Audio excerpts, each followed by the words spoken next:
बेच दो text book.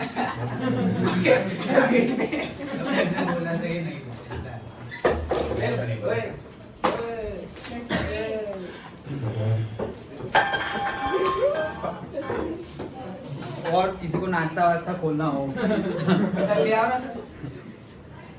डिब्बा विब्बा गिरा ना हो, गिरा लो अभी, सब जो करना है पहले ही कर लो। सर वीडियो चालू है, आप वीडियो कैसे बोलते हो?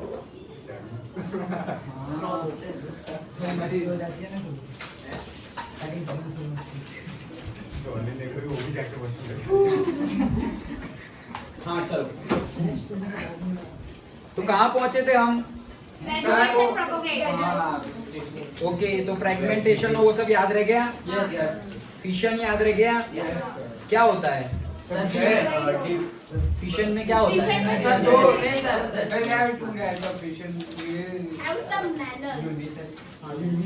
हाँ बोलो चलो। हाँ एक मिनट साइलेंस। हाँ splitting of two cells होता है, splitting of parent cell into two or more than cells, donor cells।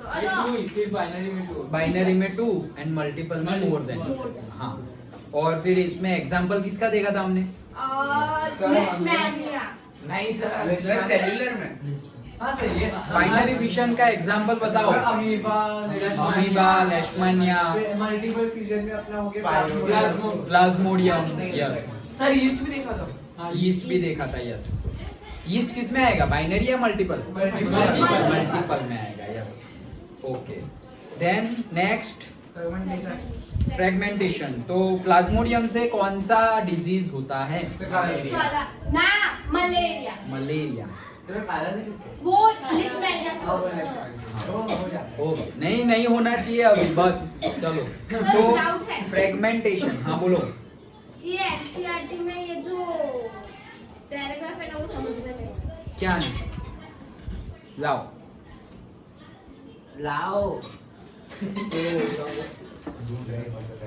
हाँ बोलो, कोई भी पैराग्राफ समझा दो। कौन सा? ये वाला लास्ट फ्रेगमेंटेशन में ये बेसिक स्ट्रेटेजी वाला।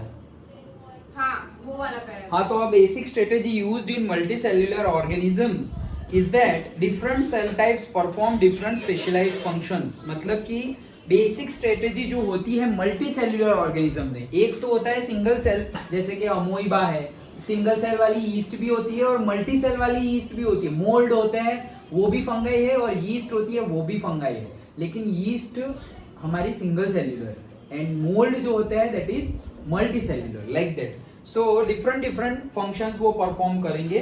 Following this general pattern, reproduction in such organisms is also the function of a specific cell type. मतलब जो रिप्रोडक्शन होगा वो स्पेसिफिक सेल टाइप पे होगा। ओके, मतलब सेल टाइप कैसा है उस पे भी होगा। सिंगल सेल्यूलर मतलब सिंगल सेल्यूलर, यूनिसेल्यूलर बोलते हैं ना हम, दैट इज देयर, और multi cellular is there.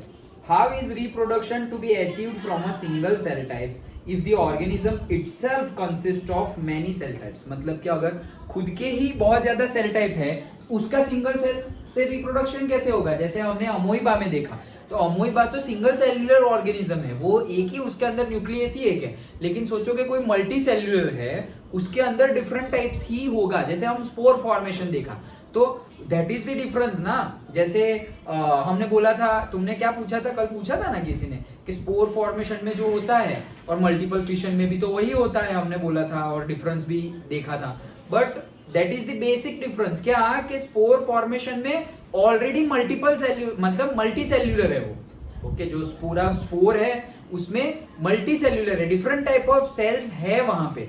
But multiple fission में सिर्फ सिंगल सेल है।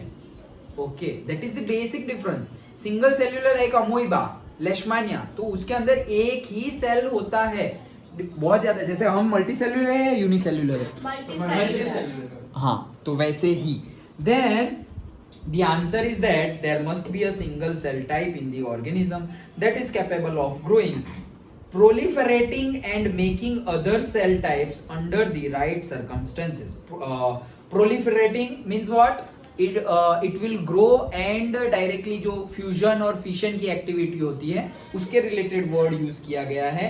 And making other cell types under the right circumstances. मतलब क्या कि पर्टिकुलर जो सेल टाइप होता है वो अगर फेवरेबल सिचुएशंस आई तब ही वो ग्रो करेगा, अदरवाइज वो ग्रो करेगा नहीं. मतलब कि रेप्लिकेशन जब होना होगा, मतलब रिप्रोडक्शन जब होना होगा तो वो फेवरेबल एनवायरमेंट में ही करेगा. मैच्योर होने के बाद भी, मैच्योर हो गया मतलब रिप्रोडक्शन शुरू हो गए ऐसा नहीं है. ओके, रिप्रोडक्शन होने के लिए maturity is necessary, but mature हो गए तो reproduction is necessary, it is not there. Okay, so mature हो गए हो, अब रिप्रोडक्शन हो सकता है लेकिन वो भी फेवरेबल सिचुएशंस में ही होगा. और अगर फेवरेबल सिचुएशंस नहीं है तो रिप्रोडक्शन के लिए फेवरेबल सिचुएशंस नहीं है ना, बाकी सारी सिचुएशंस के लिए, ग्रोथ के लिए तो फेवरेबल सिचुएशंस है, तो तब उसका क्या होगा, ग्रोथ होगा. समझ में आया? Unfavourable situations for reproduction, unfavourable for reproduction but it is favourable for growth. Growth के लिए फेवरेबल है, लाइक दैट. समझे? और ये इम्पोर्टेंस ऑफ वेरिएशन में जो सेकंड लाइन है ना, the constituency of DNA, importance of variation, हाँ, द कॉन्स्टिट्यूएंसी ऑफ डीएनए से पर्टिकुलर इंचेस तक का वो लाइन समझ में नहीं आता. the consistency of DNA copying during the reproduction is important for the maintenance of body design features that allows the organism to use the particular niche in the sense environment. Okay, particular environment को बोल रहे हैं कि जो particular, वही चीज है वापस कि particular environment हो तभी सेल डिवीजन कंटिन्यूअसली होता रहेगा. ऐसा समझो कि एक ऐसा एनवायरनमेंट है जब सेल डिवीजन हो रहा है और सेल डिवीजन के बाद रिप्रोडक्शन एक्टिविटी स्टार्ट हो गई है. अब अचानक से वो एनवायरनमेंट चेंज हो जाएगा, मतलब उसकी नीड चेंज हो गई. ओके, तो एनवायरनमेंट चेंज हो गया है तो रिप्रोडक्शन एक्टिविटी भी क्या हो जाएगी, स्टॉप हो जाएगी, लाइक दैट. एंड पर्टिकुलर नीचे reproduction is therefore linked to the stability of the population of species. इसीलिए जो स्टेबिलिटी ऑफ द पॉपुलेशन है, मतलब कि फेवरेबल सिचुएशंस नहीं है, मतलब जैसे हमने वो एक मूवी की भी बात की थी कि क्या है कि बिकॉज ऑफ सम रीजन सबकी फर्टिलिटी ही चली जाती है, तो ये तो अनफेवरेबल सिचुएशंस हो गई. तो उसको फेवरेबल सिचुएशंस लाने के लिए भी ये डीएनए कॉपिंग में और वेरिएशन नेसेसरी है. अगर डीएनए वेरिएशन नहीं होगा तो फिर जिसको एक को जो प्रॉब्लम हुआ, जैसे कि फादर को हो गया है से कोल्ड हो गया है, और अगर ऐसा समझो कि डिट्टो डीएनए है चाइल्ड में भी, तो बहुत ज्यादा चांसेस है कि उसको भी इमीडिएटली हो जाएगा. ओके, और मदर के केस में तो वो बहुत ज्यादा बढ़ जाता है अगर चाइल्ड बहुत ज्यादा छोटा है तो, क्योंकि मम्मी ही ज्यादा केयर करती है. ओके, समझ में आया? चलो, तो ये सारी बातें हमने देखी थी. अब नेक्स्ट टर्म देखते हैं. चलो, तो तुम लोग पढ़ के तो आए ही हो, बर्डिंग भी हमने देख लिया है, स्पोर फॉर्मेशन देख लिया है. Now we are going to start the vegetative propagation. So vegetative propagation जो लास्ट है उसमें देखो, it is a form of asexual reproduction. ये असेक्सुअल रिप्रोडक्शन का ही पार्ट है. इन प्लांट्स, ये पर्टिकुलरली प्लांट्स में है, where a bird grows and develops into a new plant. मतलब एक बर्ड जो है, बर्ड वो ग्रो होता है और उससे एक नया प्लांट बनता है. ये हम समझे different types of vegetative propagation. उससे पहले मैं बताऊं कि प्लांट्स में दो टाइप के सेल्स होते हैं. एक होते हैं वेजिटेटिव सेल्स और दूसरे होते हैं सेक्स सेल्स. ओके, सो जो सेक्स सेल्स होते हैं उसका रिप्रोडक्शन हम ऑलरेडी देख चुके हैं 8th में, 9th में, 7th में. वो जो होता था ना कि एंथ्रे फॉर्मेशन होता था और एक जगह से निकल के फ्लावर्स में से ऐसे निकल के दूसरी जगह में नीचे बनता था उसका एम्ब्रियो, प्लांट एम्ब्रियो बोलते थे. सो दैट इज सेक्सुअल रिप्रोडक्शन. तो वेजिटेशन प्रोपेगेशन मतलब प्लांट्स में दोनों होता है, सेक्सुअल रिप्रोडक्शन भी होता है और असेक्सुअल रिप्रोडक्शन भी होता है. सो अभी हम सेक्सुअल रिप्रोडक्शन की बात नहीं कर रहे हैं, हम असेक्सुअल की बात कर रहे हैं. तो प्लांट्स में दो टाइप के सेल्स होते हैं, that is vegetative cells and sex cells. जो सेक्स सेल्स होते हैं उसमें एंथर्स, ओवल्यूज बनता है और फिर दोनों का मर्जिंग होके, जैसे ही हमारे ह्यूमन में होता है वैसी सेम सिचुएशंस उसमें होती है, and then new plant will come. That is sexual type. वो सेक्स सेल्स है। लेकिन हम अभी बात कर रहे हैं वेजिटेटिव सेल्स की, तो vegetative cells not design to reproduce. Vegetative cells designed ही नहीं हुए हैं रिप्रोड्यूस के लिए। जैसे हमने उसमें भी देखा था क्या कि फ्रेगमेंटेशन हो रहा है और रीजनरेशन भी हो रहा है, दोनों में डिफरेंस ये है। क्या डिफरेंस है दोनों में? रीजनरेशन हाँ चिराग बोलो। सर रिजनरेशन मिस्टेकली रिप्रोडक्शन हो जाता है। हाँ मतलब एक्सीडेंटली, मिस्टेकली, और वो प्रॉपर मेथड ऑफ सर्वाइवल हम बोल सकते हैं, नॉट मेथड ऑफ रिप्रोडक्शन। हो जाता है, that is a different thing. Okay, like that. So vegetative cells में भी यही है, जो प्लांट्स के जो सेक्स सेल्स होते हैं that is designed to reproduce, but जो वेजिटेटिव सेल्स होते हैं वो रिप्रोड्यूस के लिए, रिप्रोडक्शन एक्टिविटी के लिए डिजाइंड नहीं हुए हैं। और ये जो वेजिटेटिव प्रोपेगेशन होता है, वो जो हम बोलते हैं कि वेजिटेटिव प्रोपेगेशन, और जो वेजिटेटिव सेल्स है जो डिजाइन नहीं है एक्चुअली रिप्रोडक्शन के लिए, तो किसके लिए डिजाइन है? तो वो तो अलग ही है। जैसे कि रिप्रोडक्शन पूरे प्लांट्स में होता है, रूट से तो होता ही है, वो तो बेसिक है, हमें पता ही है। स्टेम से भी होता है, लीफ से भी होता है, और बर्ड से भी होता है। जो प्लांट के सारे ही पार्ट्स आ गए, रूट से तो होता ही है, स्टेम से भी होता है। ओके, किसी एक पेड़ की स्टेम काट दो, और फिर जैसे ये स्नेक प्लांट है, तो इसको अगर हम काटे और फिर वो जो काटा हुआ पार्ट है उसको तुम दूसरी जगह लगाओ और ऑलरेडी उसको अच्छा न्यूट्रिशन मिले, तो वो ग्रो कर जाएगा। ओके, तो वो हमने स्टेम को काटा। जैसे मनी प्लांट है, उसका भी ऐसा होता है। तो मनी प्लांट को भी हम ऐसे इंक्लाइन काट, उसकी मेथड है, मैंने बताया तो ऐसा नहीं कि तुम यहाँ काटते फिर रहे हो।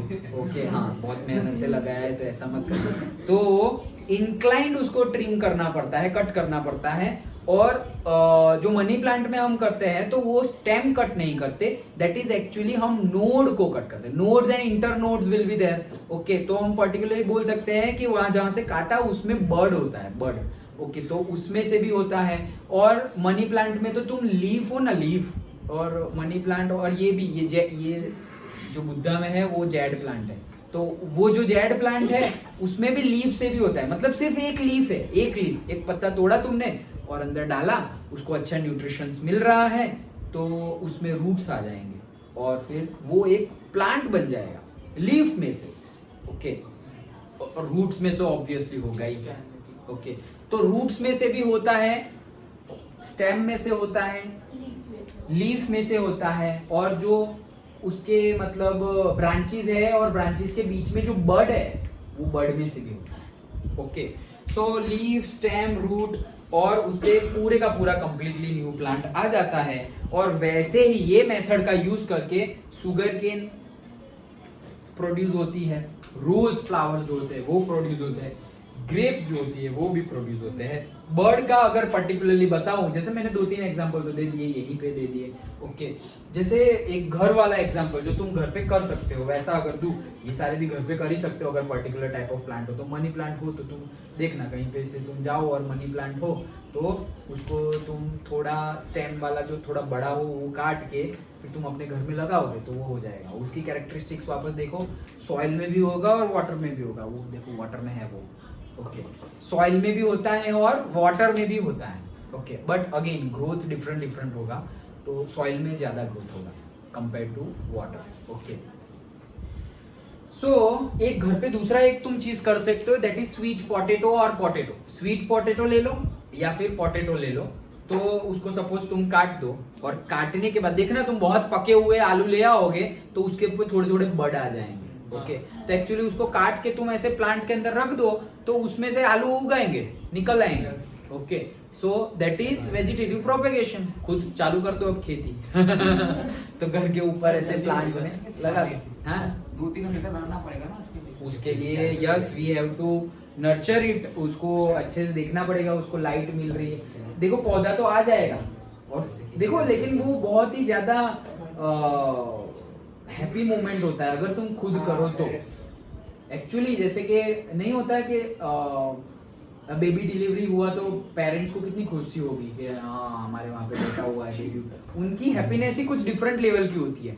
वैसे ही अगर प्लांट अगर तुम खुद अगर कुछ किया भी नहीं, तुम नर्सरी से लेके आए, तुम यहाँ से देख रहे हो कि अच्छा सर के वहाँ पे ये स्नेक प्लांट है, तुम देख रहे हो, तुम्हें देखने से अच्छा लग रहा है, लेकिन अब तुम नर्सरी में तुम्हारे घर के लिए खुद अगर लेके आओगे ना, उसकी जो हैप्पीनेस है, सेटिस्फेक्शन है, वो एक डिफरेंट लेवल का था। यार अभी इसको भी हम ग्रो करेंगे, स्प्रे, मिट्टी डाली, थोड़ा फर्टिलाइजर डाला, तो एक अच्छी फीलिंग, अलग सी फीलिंग आती है। यहाँ भी अच्छी फीलिंग है वो भी, लेकिन थोड़ी वो हायर लेवल की है। ये लेवल 1 है तो वो लेवल 3 और 4 है, लाइक दैट। और उससे भी ज्यादा कब ज्यादा आएगी, जब तुम उसको खुद नर्चर करो तब।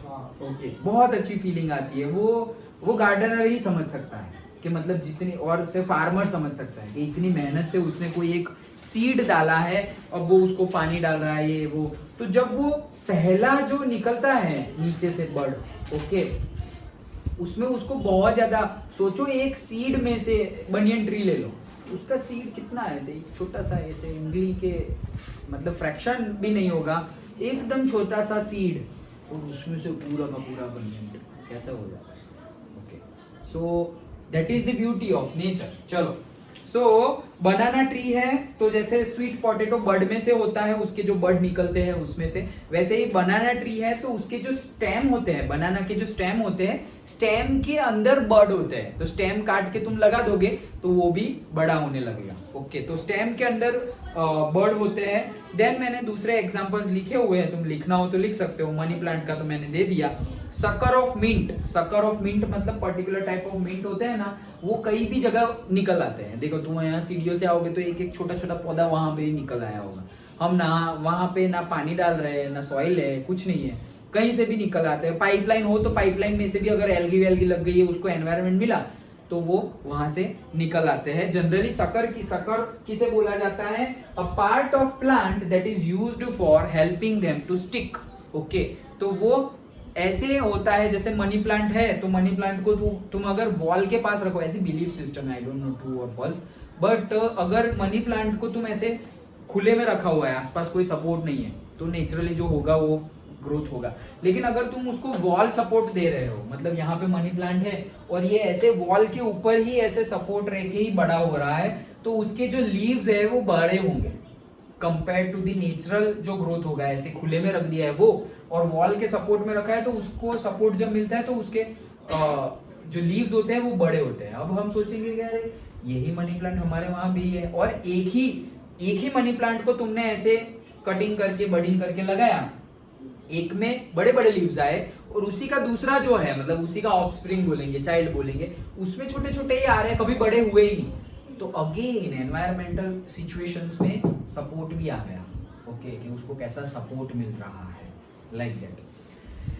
तो sucker of mint, bulb of onion बोलो या ऑनियन बोलो, सो क्योंकि वो ऑनियन देखा है तुमने, वो ऑनियन देखा है, उसको क्या बोलते हैं?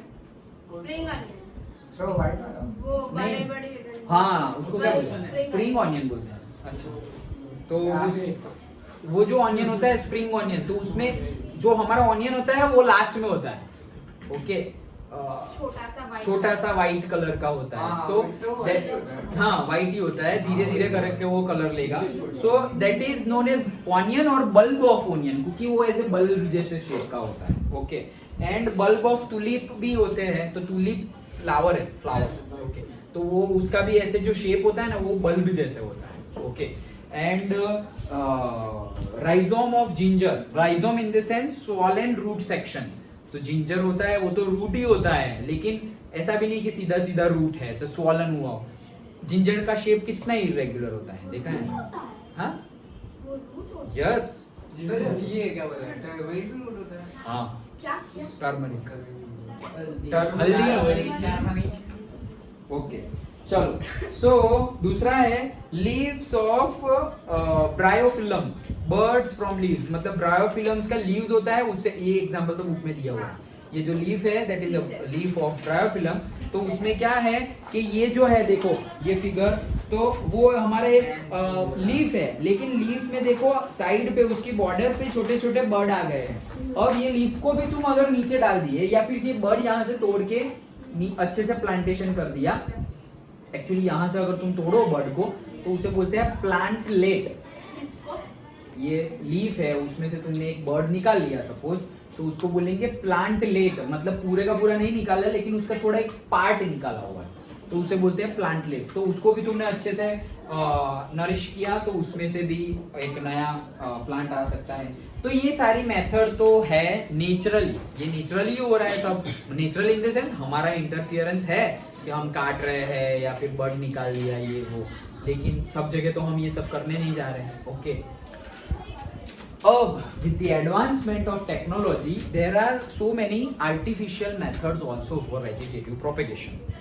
तो उससे होता क्या है, so for because of the artificial method there will be better yield। मतलब better yield मतलब जो हमारी फाइनल प्रोडक्ट है whatever फ्लावर फ्रूट और ग्रेन्स whatever, उसका जो yield है, वो जो प्रोडक्ट है, yield मतलब वही प्रोडक्ट है, उसकी क्वालिटी बहुत अच्छी होगी, क्वांटिटी भी बढ़ेगी और क्वालिटी भी बढ़ेगी। देन बेटर फ्रूट्स भी डिफरेंट टाइप के फ्रूट्स मिलेंगे हमें, सिर्फ एक टाइप का फ्रूट्स नहीं मिलेगा। मैंगो लेते हैं तो देखो कितनी टाइप्स की मैंगो होती है। ओके, एप्पल होते हैं तो कितने सारे टाइप के एप्पल होते हैं, रेट में भी डिफरेंट होते हैं, 140 के 120 के। ओके, देन और डिफरेंट टेस्टियर फूड भी हमें फ्रूट्स भी हमें मिलते हैं। सो ऐसी तो क्या करते हैं हम, ऐसा तो क्या करते हैं वेजिटेटिव प्रोपेगेशन में कि उसका क्वालिटी बढ़ जाता है, उसका क्वांटिटी बढ़ जाता है, उसका टेस्ट भी थोड़ा डिफरेंट हो जाता है। ये क्या करते हैं हम, तो basically 3 types are there for vegetative propagation. Okay, vegetative propagation artificially. तो first method is the grafting. पहली मेथड क्या है, grafting. Second is the cutting and third one is the tissue culture. Okay, तीन इंपॉर्टेंट है, tissue culture बहुत पूछा जाता है। ओके, बट तीन इंपॉर्टेंट है। So grafting, cutting and tissue culture. अब पहले देखते हैं ग्राफ्टिंग। लेयरिंग क्या? कौन सी लेयर?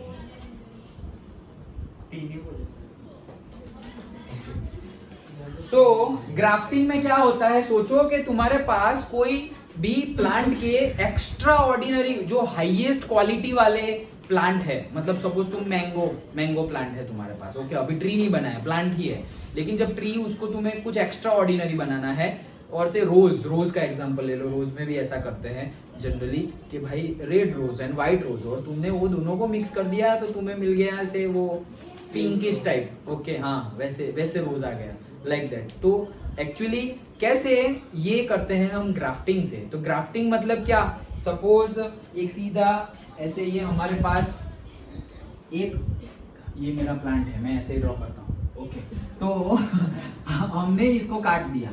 ओके, और इसको भी काट दिया। 2 प्लांट जो हाईएस्ट क्वालिटी के हैं, ओके, हाईएस्ट क्वालिटी के लेने हैं, उसको मैंने कट कर दिया है। अब पर्टिकुलर जनरली 45 डिग्री पे कट किया जाता है। ओके, तो ये कट कर दिया है। अब एक का रूट पोर्शन और एक का शूट पोर्शन।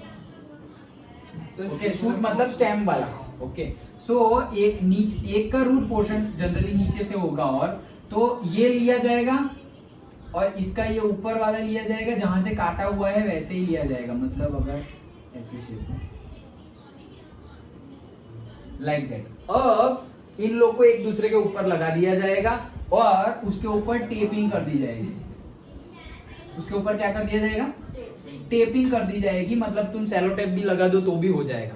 ये भी एक्चुअली होता है, तुम कर सकते हो घर पे भी। बट अगेन इसको अच्छे से, मतलब ये पंचर जो तुमने किया है उसको अच्छे से रिपेयर करना पड़ेगा, नहीं तो सारी हवा निकल जाएगी, मतलब the plant will die. Okay, हाँ, मतलब एक बार अच्छे से कनेक्ट हो गए वो लोग। ये कब तक रखना है, जैसे तुम्हारा फ्रैक्चर हो गया है तो हम क्या जिंदगी भर प्लास्टर लगा के थोड़ी घूमते हैं ऐसे। जब तक वो रिपेयर हो जाए तब तक फिर काट दो और डाल दो, हमेशा के लिए ऐसे पकड़े नहीं रखना है। ओके, तो जब तक ऐसे तुम्हारा यहाँ फ्रैक्चर हो गया, अब उसको तुमने ऐसे सीधा किया, प्लास्टर लगाया, अब 15 दिन 20 दिन 1 महीना फिट हो गया, अब उसको काट दो, अब यस कनेक्शन शुरू हो गया है वापस, पहले नहीं था। तो थोड़े टाइम के बाद you can remove it, but वो थोड़ा टाइम तुम्हें पता होना चाहिए प्रैक्टिस से, नॉलेज से कितना रखना है। ओके सो हाँ सर, साइज अलग होगा? नहीं, वो तो हमें वैसा कट करना है और वैसे प्लांट लेने हैं जिसकी साइज सेम हो। नहीं तो मैं किसी का ऐसे ले लूंगा तो क्या करोगे फिर, तो वो दोनों को नहीं कर सकते। साइज तो मेरे ऐसा नहीं है, सेम थोड़े होने चाहिए। चलो नहीं, बोलने ऐसे- वाले को आधा काट दो ऐसे तो बराबर नहीं ओके, उसकी क्वालिटी बिगड़नी नहीं चाहिए। ओके, शादी भी करते तो देखते हैं ना कि नहीं लड़का बहुत मोटा है, ये तो बहुत ही पतली है, लाइक दैट। तो ऐसे ऐसे थोड़ा साइज देखना चाहिए, किसी को भी किसी के साथ ऐसे मत करो तुम। ओके, ऐसा नहीं करेंगे हम, ऐसा ही करेंगे। चलो, सो हाँ, तो जो रूट सेक्शन होता है, जो हमने रूट पार्ट काटा हुआ है, उसको बोलते हैं स्टॉक। क्या बोलते हैं? स्टॉक। और जो हमारा शूट पोर्शन है उसको बोलते हैं Sion. Okay, so root part जो होता है उसको बोलते हैं स्टॉक, और जो शूट पार्ट और स्टेम का जो पोर्शन है उसे बोलते हैं सियॉन। ओके, अब ये ऑब्लिकली कट होता है, मतलब generally 45 degree 30 degree obliquely cut होता है। ऐसे सीधे मत काटना, कभी काटो तो भी सीधे नहीं काटना है, ऑब्लिकली काटना है, देन ज्वाइन करना है, टेप लगाना है। सीधे काटा तो That's it. होगा। सीधे काटे तो ऐसा नहीं है कि हाँ 0% चांस है, नहीं ऐसा नहीं है, ग्रो होगा but chances are less. Okay, Sir, क्योंकि हाँ 90% काट 90 काट दो 90 मतलब 90% बोल रहा था 90 डिग्री 90 डिग्री मतलब हॉरिजॉन्टली ना, तो तू वर्टिकली काटने को बोल ऐसे ऐसे जोड़ेगा सर ऐसे ऐसे हाँ। आधा आधा जोड़ना है, ऐसे ये इसका आधा पार्ट और ये इसका आधा पार्ट, ऐसे जोड़ना एकदम बुद्धि दे तू क्या हो? तू क्या हो? तुम करके देखो फिर मुझे बताओ क्या होगा। सर काले करने से तेरे दो ब्लड की वो मृत्यु हो जाए। मृत्यु हो जाएगी भाई, मृत्यु हो जाएगी। जो पता है वही कर सकते हैं हम, किसी को फुकट में मारना नहीं। एक्सपेरिमेंट करेंगे क्या? हाँ, तो एक्सपेरिमेंट देखो, वो लोग उनकी वो लाइफ है, साइंटिस्ट में कितने वो तो चूहे मार देते हैं, बंदर मार देते हैं, कितना कुछ एनिमल के ऊपर एक्सपेरिमेंट करते हैं। तो एक्सपेरिमेंट करेंगे तो ऐसा थोड़ी है कि उनको कोई प्रॉब्लम नहीं होगा, प्रॉब्लम होगा। इसीलिए तो हम जो कर रहे हैं तो देखना चाहिए कि हम नेचर को हार्म तो नहीं कर रहे हैं या नहीं। ये कितने हमारी कितनी दवाइयाँ है, वो कितने जो एंटीडोट्स तो सारे ही ऐसे हैं, मार मार के चेक करते हैं कि सपोज तुम किसी को स्नेक ने बाइट किया, उसका एंटीडोट इंजेक्शन मारेंगे तो एंटीडोट काम कर रहा है या नहीं, वो करने के लिए जानबूझ के जिसको सांप नहीं काटा वो उसको सांप कटवाते हैं, पर्टिकुलरली एनिमल को। अब काटा उसको, अब उसको एंटीडोट दो, हाँ ये जिंदा रह गया तो अब ह्यूमन को भी लगाओ, लाइक दैट। तो वो सारी चीजें तो होगी। कोविड के टाइम पे देखा नहीं तुमने, कितनी सारी वैक्सीन थी, तो पहली बार कौन ट्राई करे?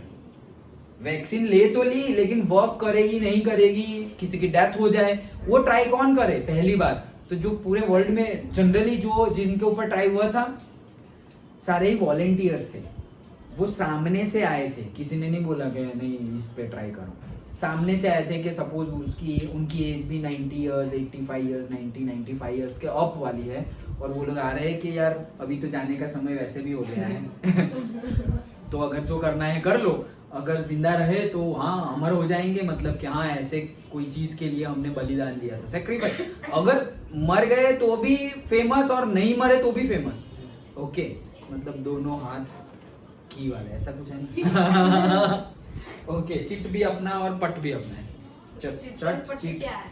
चिट किंग और क्वीन, हेड एंड टेल। चलो, सो मैंगो है तो ग्राफ्टिंग में मैंगो, एप्पल, रोज, रबर, साइट्रस फ्रूट्स जैसे कि लेमन, ऑरेंज, सब कुछ ग्राफ्टिंग से होता है। तो ये हमारी पहली मेथड थी। दूसरी मेथड कटिंग। ओके, सो कटिंग में क्या होता है, सेम चीज ही होती है, लेकिन सपोज ये है हमारा रोज, उसको कट किया, रोज को कट कर दिया, अब ये पार्ट जो है उसको जाके दूसरी जगह डाल दो, उसका भी रोज प्लांट, ये इसका भी रोज प्लांट, दो को ज्वाइन नहीं कर रहे हैं, एक को ही काट के दो बना दिए।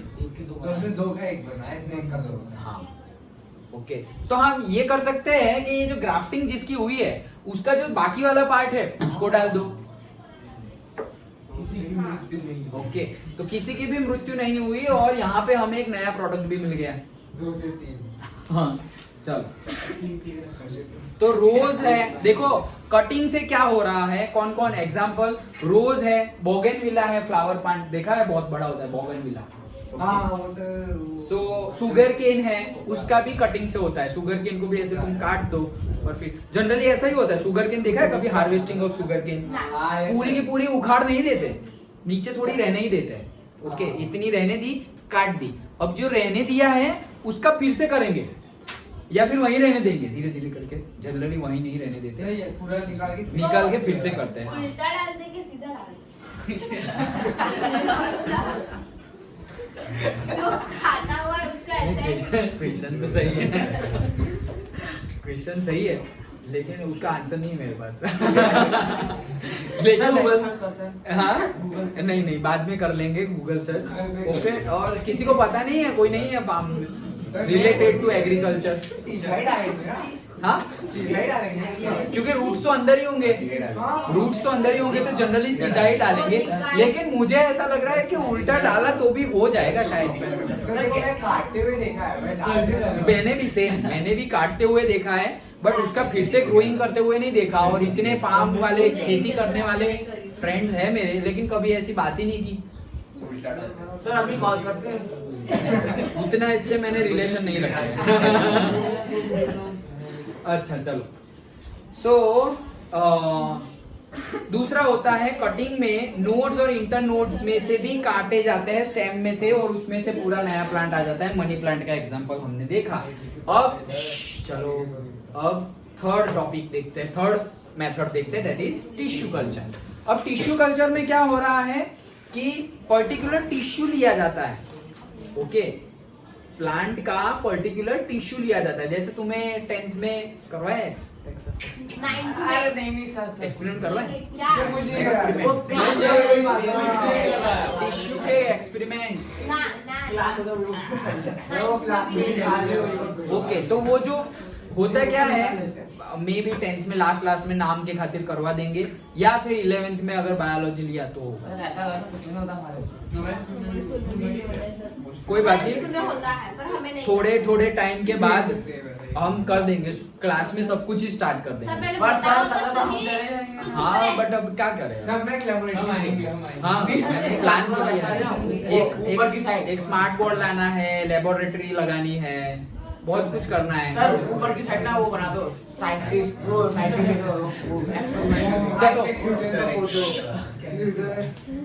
चलो।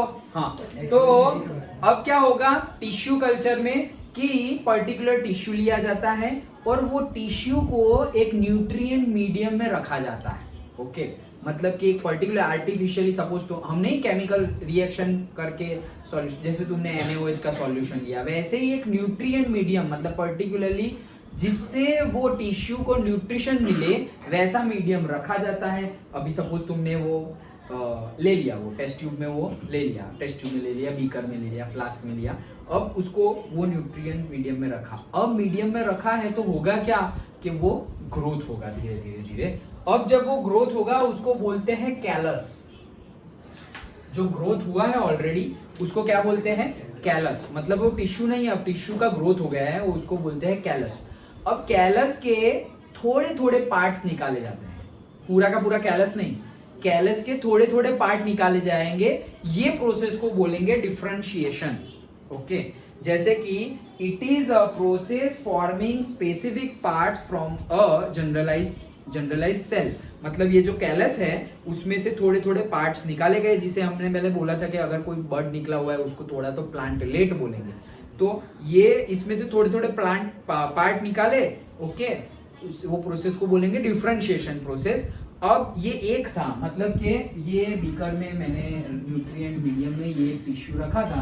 अब टिश्यू ये ग्रोथ हो गया और ये बन गया कैलस। अब ये कैलस के थोड़े पार्ट निकाल के, सपोज 3 पार्ट निकाल लिए और वो 3 को अलग न्यूट्रिएंट मीडियम में फिर से रखे। अब क्या होगा कि ये भी ग्रोथ कर लेंगे, वो भी ग्रोथ कर लेंगे, और जब ये ग्रोथ करेंगे इसको अगर हम फिर से ये जो ग्रोथ किए सारे, ये क्या बन गए? प्लांटलेट। अब ये प्लांटलेट को अगर हम सॉइल में डालेंगे तो उसका नया प्लांट बन जाएगा। कैलस को डाला तो कैलस का भी बन जाएगा, लेकिन कैलस को डायरेक्ट नहीं डालेंगे हम, क्योंकि पहले निकाल लो पार्ट्स तो ज्यादा बनेंगे ना। यहाँ से डालोगे तो सिर्फ कैलस का एक बनेगा। कैलस के पार्ट निकाल लिए तो सपोज ये देखो 4 बन गए, लाइक दैट। समझ में आया? ओके, तो इसे बोलते हैं टिश्यू कल्चर। टिश्यू में से पूरे का पूरा प्लांट निकाल लिया। देखो पहले वाले प्लांट को भी कोई प्रॉब्लम नहीं हुआ, उसका तो सिर्फ थोड़ा पार्ट टिश्यू निकाला है, वन टिश्यू निकाला है, कट करके निकालते हैं ना। ओके, सो सिर्फ ऊपर का, जैसे हमारे स्किन टिश्यू डॉक्टर निकालते हैं ऐसे चेक करने के लिए कि कैसा है क्या है, स्किन डिजीज में जनरली ऐसा होता है। ओके, तो वैसे ही एकदम ऊपर से निकाला हुआ है, समझ में आया? So this is the tissue culture. Examples orchid, chrysanthemum. Okay, ये मैं तुम्हें दे दूंगा। हाँ, ये पता नहीं कौन है ये लोग, कहाँ से आ रहे हैं। तो कैरिसैंथेमम ये पर्टिकुलर फ्लावर प्लांट है, उसमें ऐसा होता है। ऑर्किड का नाम तो तूने सुना ही होगा, दैट इज ऑल्सो, नहीं सुना? ऑर्किड फ्लावर्स नहीं सुना? तो ऑर्किड भी फ्लावर ही है। हाँ, व्हाइट होते हैं, ऑरेंज इस टाइप भी होते हैं। नाम सुना है कैसा है?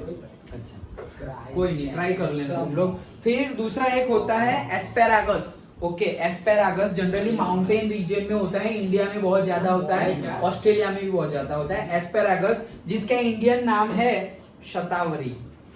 शतावरी आयुर्वेदिक मेडिसिन में बहुत ज्यादा यूज होता है। ये शतावरी के जो रूट्स है, वो रूट्स का बहुत ज्यादा यूज, मतलब ये रूट्स बहुत ज्यादा यूजफुल है, शतावरी। ओके, सो एस्पेरागस जिसे बोलते हैं। तो ये था हमारा टिश्यू कल्चर, आया समझ में? सो असेक्सुअल रिप्रोडक्शन, सबसे पहले हमने इंट्रोडक्शन देखा, इंट्रोडक्शन के बाद हमने स्टार्ट किया असेक्सुअल रिप्रोडक्शन। असेक्सुअल रिप्रोडक्शन में हमने 5 मेथड देखे, फिशन, उसमें बाइनरी फिशन, मल्टीपल फिशन, उसके एग्जाम्पल्स में सपोज किससे क्या डिजीज होता है वो भी याद रखना है, प्रोसेस याद रखना है। उसके बाद हमने देखा फ्रेगमेंटेशन, उसका एग्जाम्पल, रीजनरेशन, उसका example, difference between fragmentation and regeneration. Then we have seen the budding भी देखा, हाइड्रा का एग्जाम्पल देखा। Okay, then we have seen spore formation देखा हमने, उसमें मोल्ड का एग्जाम्पल देखा था, वो प्रोसेस देखी, तो उसके एग्जाम्पल्स। देन लास्टली आज हमने देखा वेजिटेटिव प्रोपेगेशन। तो vegetative propagation in the sense plant जो होता है उसमें दोनों टाइप के सेल्स होते हैं, सेक्स सेल्स भी होते हैं एंड वेजिटेटिव सेल्स भी होते हैं। यहाँ हमने जो अभी बात की वो वेजिटेटिव सेल्स की बात की। सेक्स सेल्स में तो जो एंथ्रन्स, ओव्यूल्स बनता है और फिर होता है सेक्सुअली होता है, that is different thing. Okay, वो ऑलरेडी हमने लर्न किया हुआ है, आगे भी थोड़ा बहुत आने वाला है, सेक्सुअल रिप्रोडक्शन हम देखेंगे उसमें। ओके, सो वो ऑलरेडी हमने 7th 8th 9th में थोड़ा बहुत तो आ ही गया था। सो यहाँ पे वेजिटेटिव प्रोपेगेशन में वेजिटेटिव सेल्स की बात की तो लीफ में से, रूट्स में से, स्टेम में से, ओके, बर्ड में से, वो सारे एग्जांपल्स हमने देखे। ओके, तो स्टेम वाले एग्जांपल सारे एक एग्जांपल याद रखो तो भी बहुत है। एंड देन ये सब तो बातें थी नेचुरली जो हम कर रहे हैं, लेकिन आर्टिफिशियली भी हमने क्यों किया? जो हमारा प्रोडक्ट है उसकी यील्ड बढ़ाने के लिए, उसकी क्वालिटी क्वांटिटी बढ़ाने के लिए, उसका टेस्ट बढ़ाने के लिए हमने आर्टिफिशियल मेथड यूज की, जिसमें mainly 3 methods are useful: grafting, cutting and tissue culture. तीनों देखी। ग्राफ्टिंग में 2 को काट के दोनों को मिक्स करके फिर करना है, कटिंग में 1 को ही काट के दोनों को अलग अलग प्लांटेशन कर देना है, टिश्यू कल्चर में डायरेक्टली न्यूट्रिएंट मीडियम में रखना है टिश्यू को, उससे प्लांटलेट ग्रो होंगे और वो प्लांटलेट को डायरेक्टली सॉइल में डालेंगे तो नया प्लांट आ जाएगा। समझ गए? So now we are going for the next topic, that is sexual reproduction. So जो सेक्सुअल रिप्रोडक्शन है वो देखने में अच्छे से समझना। ओके, जितना हमें पता है, मतलब तुम लोगों को जितना पता होगा उतना नहीं है, उससे बहुत ज्यादा डीप है। और एक्चुअली साइंटिस्ट ने और हमारी बुक में जितना दिया हुआ है वो भी 100% नहीं है। कितनी रिसर्च अभी भी चली रही है। एक्चुअली एकदम डिटेल में चल जाए ना, फिर एक स्टेप आ जाता है, इसके बाद क्या होता है, ऐसा क्यों होता है, उसका आंसर अभी भी नहीं है। ओके, सो लेकिन जितना भी तुम्हें पता है और अगर अच्छे से समझे तो और ज्यादा पता चलेगा, और पता होना चाहिए पर्टिकुलरली। ओके, इसीलिए है हमारी बुक में। चलो, तो सेक्सुअल रिप्रोडक्शन सबसे पहले देखते हैं हम टाइप्स ऑफ सेल डिवीजन। क्या types of cell division? Types of cell division में मियोसिस, माइटोसिस देखने वाले हैं। वो देखे उससे पहले भी थोड़ा मैंने लिखा हुआ है, फिर बताता हूँ। सो हाउ, जैसे चाइल्ड हो गए. ओके, तो how to differentiate between boy और गर्ल, पता कैसे चलेगा बॉय है या गर्ल? तो ये तो थोड़ा सिली क्वेश्चन है, पता तो चल ही जाएगा. ओके, बट फिर भी अगर देखा जाए तो मेजर चीजें तो कॉमन है. जैसे 2 आंखें हैं, एक नाक है, मुंह है, एक हेड है. अभी हंसते मत रहना. 2 हैंड है, ओके, 2 लेग है. मेजर थिंग सेम है, but again some organs are also different and behavioral characteristics are also different. organ difference है, we are knowing. behavioral characteristics भी different होती है, so वो थोड़ी लिखी हुई है. so girls के लिए common है, वो तो पता चल गया कितना कुछ common है. organs में भी देखो हम बोल रहे हैं कि ये organ से पता चल जाएगा हमें, reproductive organ से पता चल जाएगा हमें, yes boy and girl. but क्या हुआ हाँ, सो रिप्रोडक्टिव ऑर्गन से हमें पता चल जाएगा बॉय गर्ल, बट वो भी तो एक ऑर्गन हुआ ना, बाकी कितने सारे ऑर्गन हैं वो तो सेम है. ओके, तो कॉमन चीजें तो है, फिर भी डिफरेंट चीजें भी है, तो डिफरेंट चीजें की भी बात करते हैं. बिहेवियरल, तो अब सबका मीनिंग बताने नहीं जाऊंगा, not part of the syllabus, but तुम लोग को जितना समझ में आए उतना, नहीं तो बाद में तुम उसका मीनिंग ढूंढ लेना. सो गर्ल्स आर, ध्यान से सुनना, रिपीट नहीं करूंगा. Girls are passive, submissive, indirect, irrational. बच्चे में सब कैसे दिखते हैं? बच्चे में नहीं, अभी हम बड़ों की बात कर रहे हैं. ओके, इरेशनल, इमोशन ओरिएंटेड, सच्चाई निकल रही है. Clean, soft, fearful, interested in clothes, hairstyles, makeup. नहीं, ये मेरी मेंटालिटी नहीं. लो बैटरी. बोल रहा है मेमोरी. हमसे ना हो पाएगा. अरे नहीं रुको, बॉयज भी आएंगे, उनको नहीं छोड़ेंगे. सर आप भी बॉय हैं. जो है वो है. अच्छे वर्ड बता दो. नहीं चलो. हाँ, तो intuitive, interested in cloth, hair styles, makeup, etcetera etcetera etcetera. चक्कर में और क्या मुझे मालूम है, आप लिखा भी पता नहीं. And boys, boys generally aggressive, dominant, rational, task oriented, tough, fearless, tolerant of pain and dirt, strong, athletic, loud, direct, emotionally insensitive, and have beards. ये बात पता नहीं चली. रैशनल और इरेशनल मतलब अभी सारे ही वर्ड के मीनिंग मैं बाद में बताऊंगा. ओके, तारीफ हो गया बारे में. क्या भाई तारीफ हो. नहीं, अब देखो ये सब तो मैंने जो बताया, अब मेन चीज अभी बता रहा हूं. All these things are social norms. All these things are social norms. ऐसी माना जाता है. It some may be true, some may not be true, and actually अगर देखा जाए सो वो भी लिखा हुआ है. एक्चुअली अगर देखा जाए so males and females they are not really, हम बोलते हैं जनरली कि they are opposite, but generally अगर देखा जाए they are not opposite. Similar in many ways, कितने वेज में सिमिलर होते हैं. ओके, सिमिलरिटी कितनी होती है. और अभी हम देखे हमने कितने सारे, हमने जो टॉपिक देखे, ओके, उसमें इतने सारे टॉपिक्स में ऐसा जरूरी नहीं है कि सब कुछ एक बॉय में है और सब कुछ एक गर्ल में है.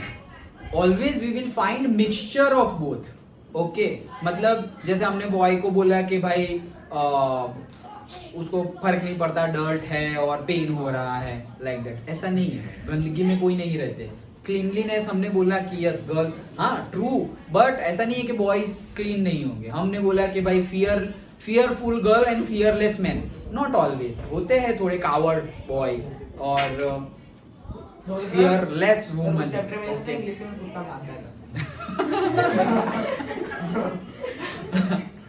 तो चलो अभी तो ऐसा होता नहीं है। हमने बोला कि जनरली इमोशनल ओरिएंटेड होते हैं फीमेल्स और मेल्स इमोशनली इनसेंसिटिव होते हैं। ऐसा भी जरूरी नहीं है, हमें पता है मर्द को दर्द नहीं होता, सिर्फ डायलॉग ही है, दर्द तो होता है।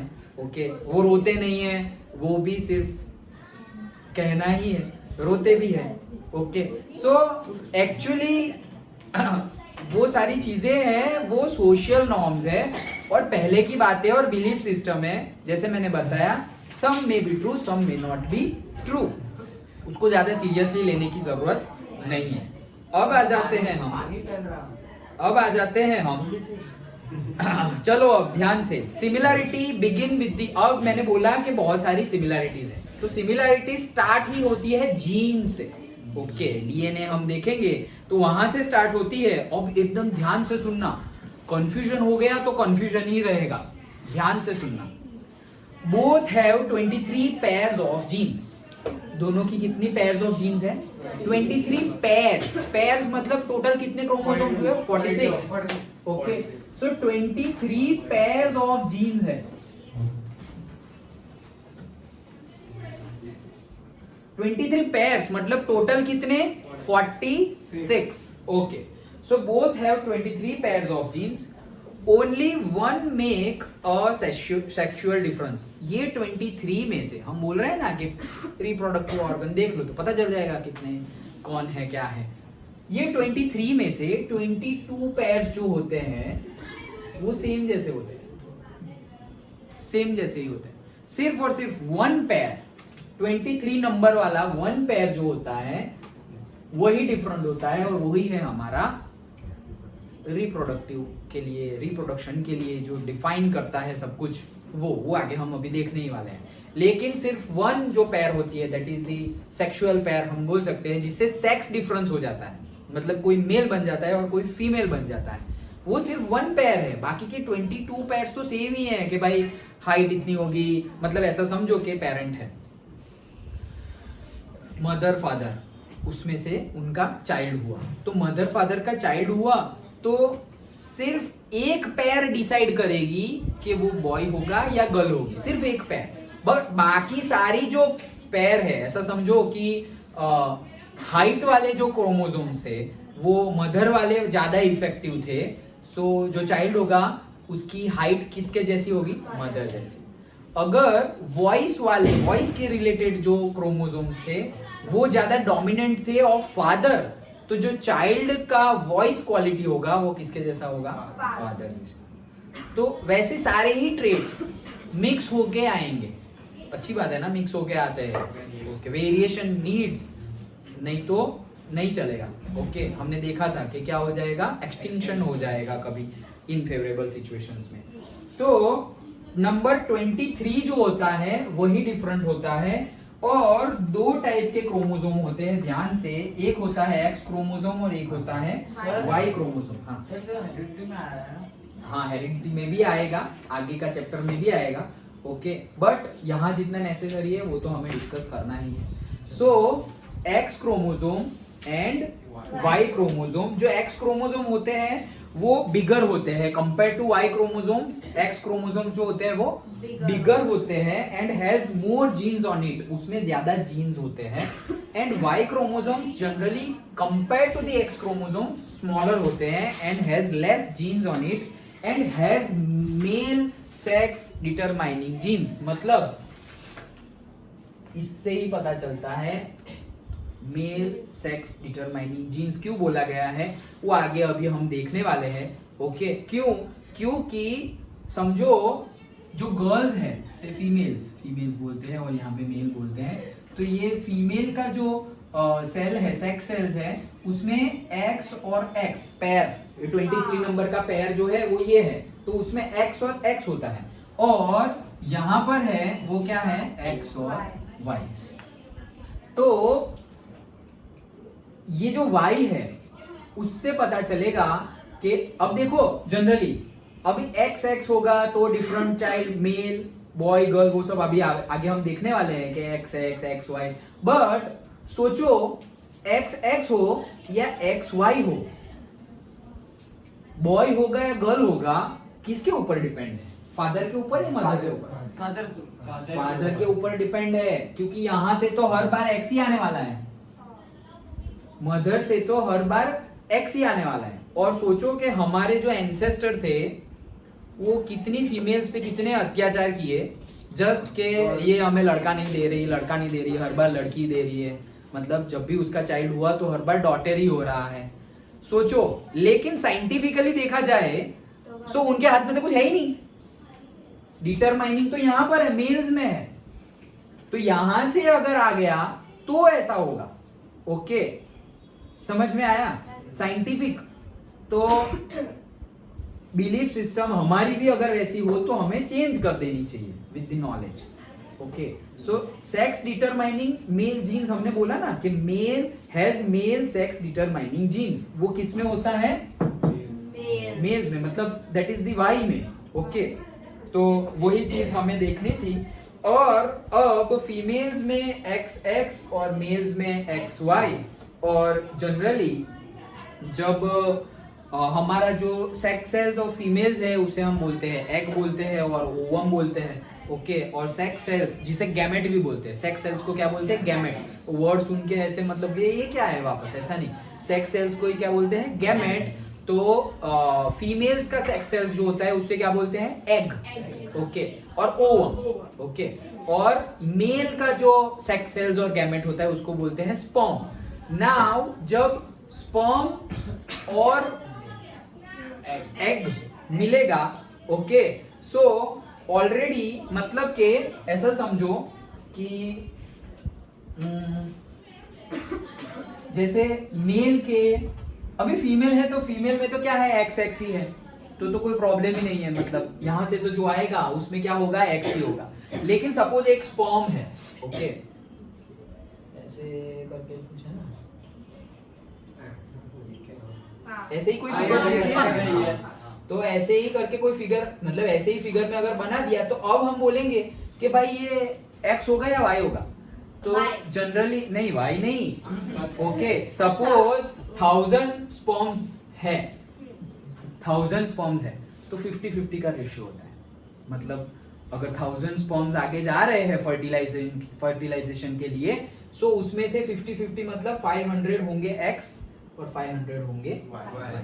सर मतलब मेल में स्पर्म भी होते हैं और एग सेल भी रिलीज होते हैं। कि मेल में थोड़ी एग होता है, वो एग आपने बोला एक्स वाई डिपेंड मेल पे होता है, तो एक्स क्या होता है? क्या क्या क्या? मेल पे डिपेंड होता है कि बेबी का जेंडर क्या होता है। Yes, correct. तो मतलब हम आगे अभी देखेंगे कि सपोज एक्स एक्स है तो सपोज बॉय हुआ, और एक्स वाई है तो गर्ल हुआ। तो Okay. एक्स क्या और वाई क्या है? क्रोमोसोम्स, मैंने उल्टा लिखा, हाँ, तो क्रोमोसोम्स है। ओके, तो वहां से तो सेम आने वाला है, वो बोल रहा हूं। फीमेल में से तो दोनों टाइप, ये सपोज पहली बार जो आया वो फीमेल्स में था, तो यहाँ तो कोई डिफरेंस है ही नहीं ना। यहां से क्या आ रहा है उसके डिपेंड में लगता है कि तुम्हारा क्या होगा, मतलब जो चाइल्ड है वो मेल होगा या फीमेल होगा, वो कहना चाहते हैं। समझे? ये पेयर्स ऑफ क्रोमोसोम है ना, 23 पेयर्स ऑफ जीन्स, जीन्स के अंदर क्रोमोसोम है, समझे? 10%। समझ गए? 20% समझे? ये मैंने उल्टा लिख दिया, whatever, again we are going to discuss okay in detail, but यहां तक का समझ में आया। तो जो स्पर्म निकले हैं तो कितने परसेंटेज होगा? 50-50%। ओके, कि 50% जिसमें मतलब कौन से क्रोमोसोम्स होंगे? जीन्स मतलब एक्स, एंड क्योंकि एक्स और वाई तो मेल्स में ही है ना, उनमें तो ऐसा है नहीं। फीमेल में तो क्या है, एक एग आएगा। जैसे स्पर्म की क्वांटिटी बहुत ज्यादा होती है, थाउजेंड्स में होती है, एग की क्वांटिटी उतनी नहीं होती, एग तो एक ही आता है। हाँ, सो एग तो एक ही होता है। ओके, सो एग का तो कुछ नहीं आया, एक्स एक्स खत्म। लेकिन यहां पर सपोज थाउजेंड्स में है तो 50-50, वीडियो दिखेगा दस्तूर किस चीज का? ये फर्टिलाइजेशन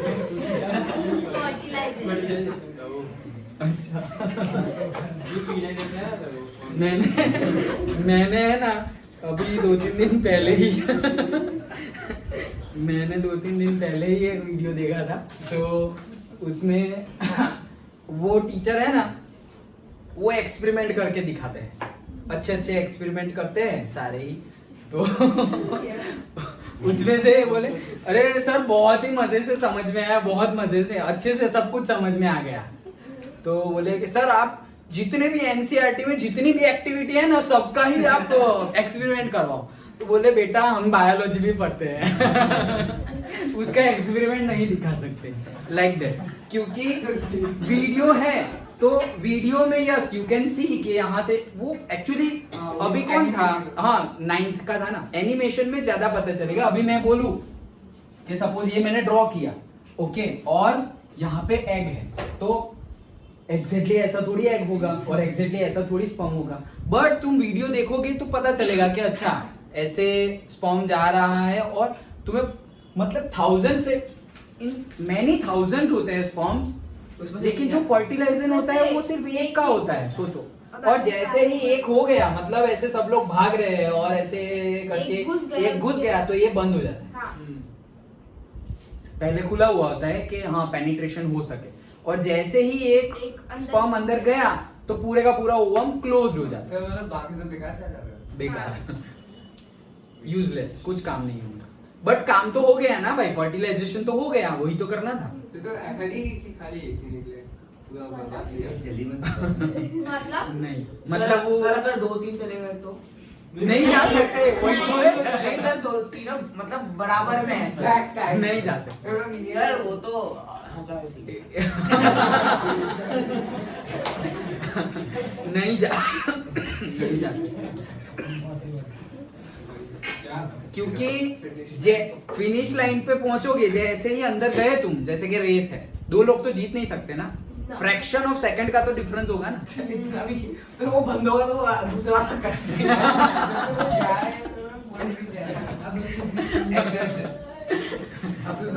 वो दूसरे वाले का जो होना है वो एक बार गया मतलब बात खत्म, दरवाजे क्लोज। सर नहीं अरे ट्विंस पता नहीं, वो भी 9th में आया था, ट्विंस कैसे होते हैं। आया था तो वो लास्ट क्लास में आया था। ट्विंस वो ऐसे नहीं कि ट्विंस है मतलब 2 घुस गए सर ट्विंस 2 होते तो ट्विंस आते तो मतलब किसी को 3-4 होते हैं तो 3-4 थोड़ी होते हैं। सर ये क्या बोल रहा है सर ये क्या बोल रहा है सर 2 करोड़ ट्विंस होते हैं 4-5 घुस गए तो मैं वही तो बोल रहा हूं। सोचिए ऐसा होता। अरे नहीं होता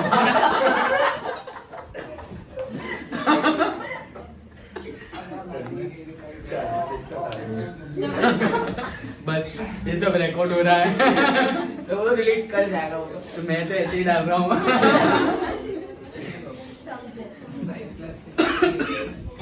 ये क्रोमोसोम का पढ़ना अरे 9th में पढ़ा नहीं है ये चैप्टर सर। और सर 9th में ये चैप्टर पढ़ा दिया। 9th में क्यों पढ़ो? अरे मतलब life processes. Life process 9th में लाइफ सॉरी 9th में जो रिप्रोडक्शन का है वो हाँ नहीं बाकी एट्थ में था। हाँ ज्यादातर 8th में है 9th में बहुत कम है, ज्यादा 8th में था। ये चैप्टर नहीं है आगे 9th में क्या है? क्रोमोसोम नाम चाहिए इसलिए पूछू वो बस। गाँवों में पढ़ रहा चुप। ओके चलो बाय। सर बताना फिर कैसे होता है। अरे पूरा सेल डिवीजन हम मायोसिस माइटोसिस पढ़ेंगे, मियोसिस माइटोसिस, उसके बाद मैं तुम्हें बताता हूँ कि ट्विंस कैसे होते हैं। जनरली वो सेल डिवीजन का पार्ट है, इट्स नॉट के 2 घुस गए तो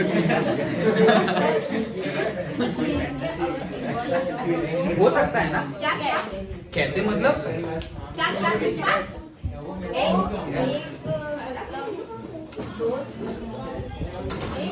नहीं वही 2 स्पर्म नहीं जाएंगे।